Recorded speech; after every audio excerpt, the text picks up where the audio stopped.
तो आज का जो आयोजन है ये संदेश के लिए है कि हम बिहार से एक यात्रा शुरू कर रहे हैं, बहुजन समाज जोड़ो यात्रा।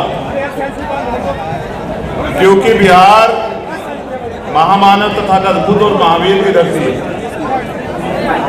बिहार गुरु गोविंद सिंह जी की धरती है। इसलिए बहुजन समाज जोड़ो यात्रा जो बिहार में 1009 किलोमीटर की होगी, जो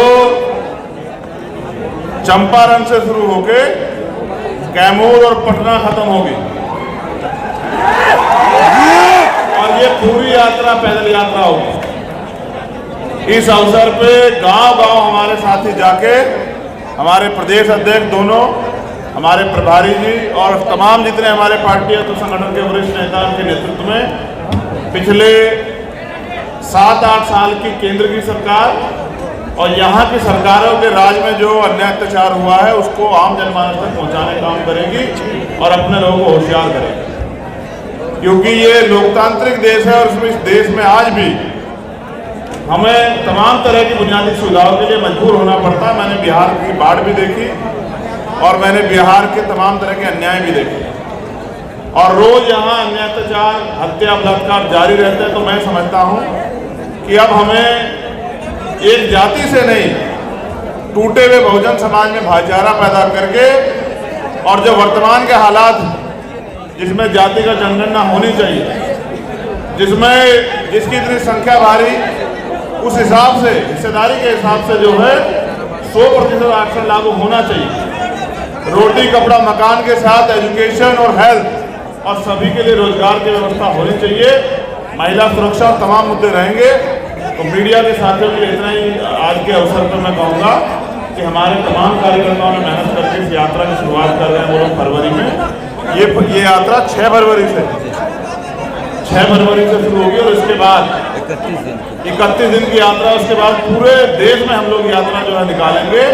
क्योंकि अब समय आ गया कि बहुजन समाज अपने पैरों पर खड़ा हो, और मुझे विश्वास है कि अब बहुजन समाज अपने राज की तरफ बढ़ेगा। बहुजनों का अपना राज, बहुजन समाज की बात जो है आज हम बिहार की क्रांति का धरती से कर रहे हैं।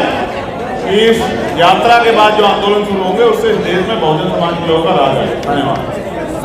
बिहार में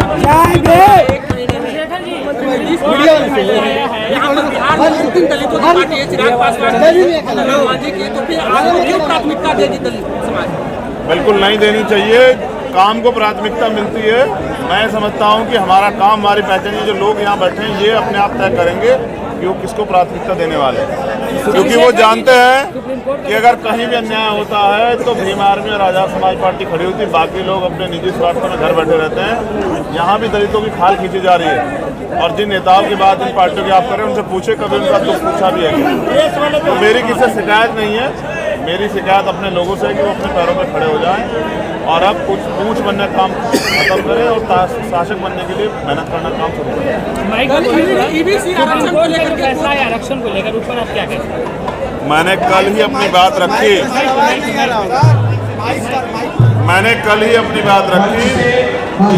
EWS जो है, EWS कॉन्स्टिट्यूशन का वायलेशन है।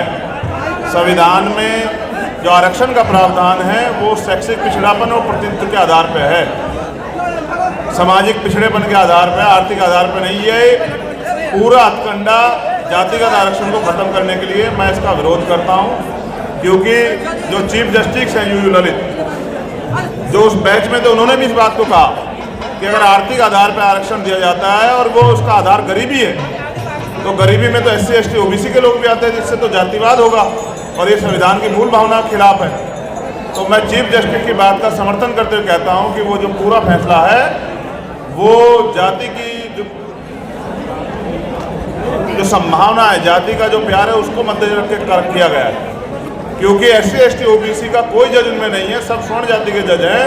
तो मुझे उम्मीद नहीं कि जब तक all India judicial service commission नहीं बनेगा, कोलोजियम सिस्टम रहेगा, तो हमारे हित में